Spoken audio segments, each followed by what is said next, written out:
Hi friends, welcome to week 2 of our spring semester. Today we turned recycled milk jugs into tiny greenhouses. Hands in the dirt, seeds tucked in, and big new words taking root alongside them. Come along for the magic. Working on today, you guys are going to build some beautiful little greenhouses.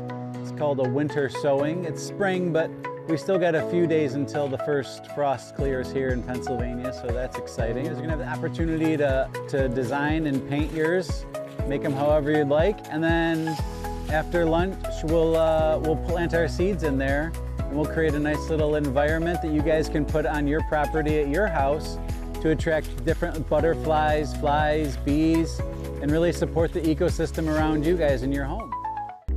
We started the day with free time in nature, an integral part of our program. Thanks to the generous donation from parents, we had enough jugs for every child, which we're so grateful for. Mr. Adam cut small incisions into each one, while Mr. Sebastian burned holes into the bottom for drainage. Then we moved into painting, decorating the jugs with acrylics, making sure to leave part of them clear so enough sunlight could come through. There was no structured lesson here, just freedom to create.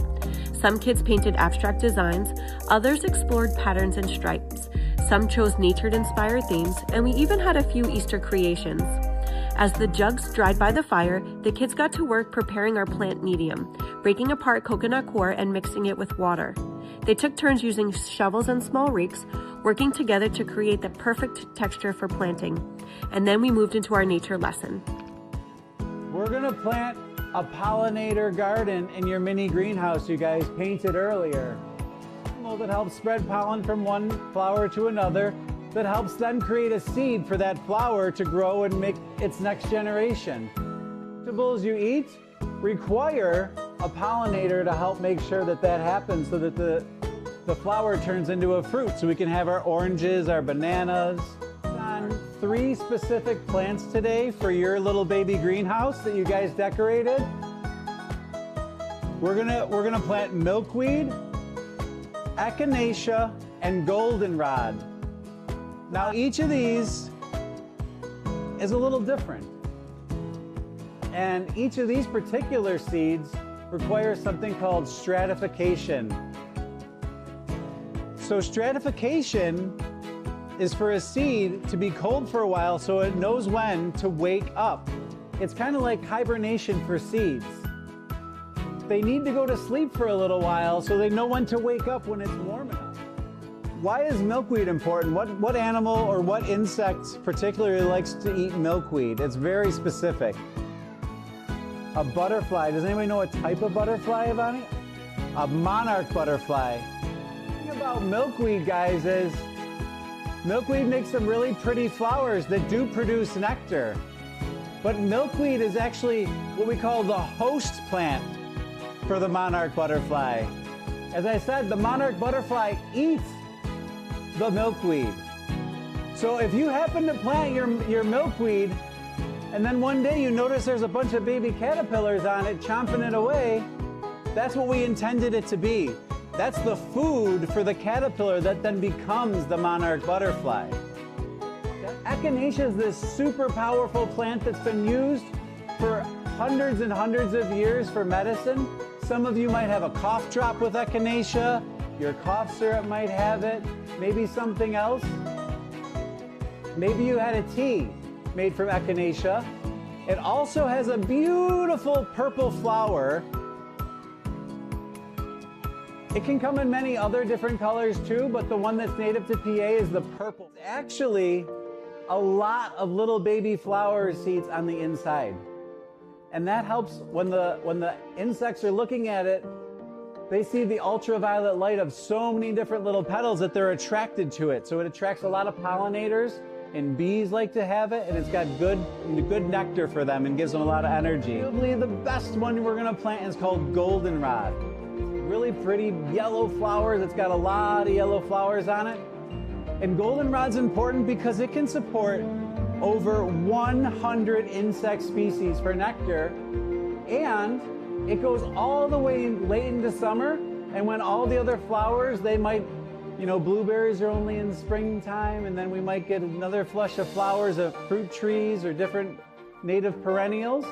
And goldenrod goes all the way into September, so when those insects are looking for nectar, for energy, they're able to find goldenrod for that energy, and that's why we're going to plant some goldenrod too. Keystone just means it's really, really important to the environment.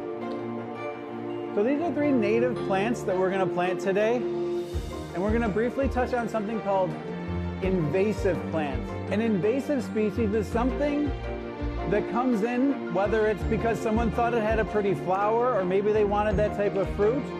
But over time, what happened was that plant was way better at catching sunlight or taking nutrients or producing more seeds or fruit than our native plants, and it outcompetes them. We need our plants to feel the cold of the early spring so that when May comes, they feel that nice warm sunshine and they're like, oh, it's time to wake up. I went to sleep. They hibernated, they stratified.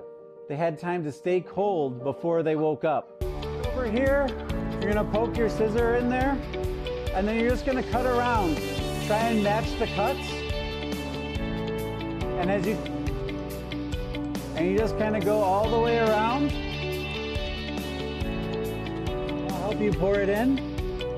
And then when you get to your spot, level it out, because if we make it like too mountainous, the seeds aren't going to want to settle. So you can kind of, don't want it packed in. So you want to kind of crumble it. You guys are just going to take your hands and make it fluffy. It never ceases to amaze us that from a tiny seed, a whole plant can grow. Each child planted milkweed, echinacea, and goldenrod, tiny fingers carefully tucking them into their greenhouses.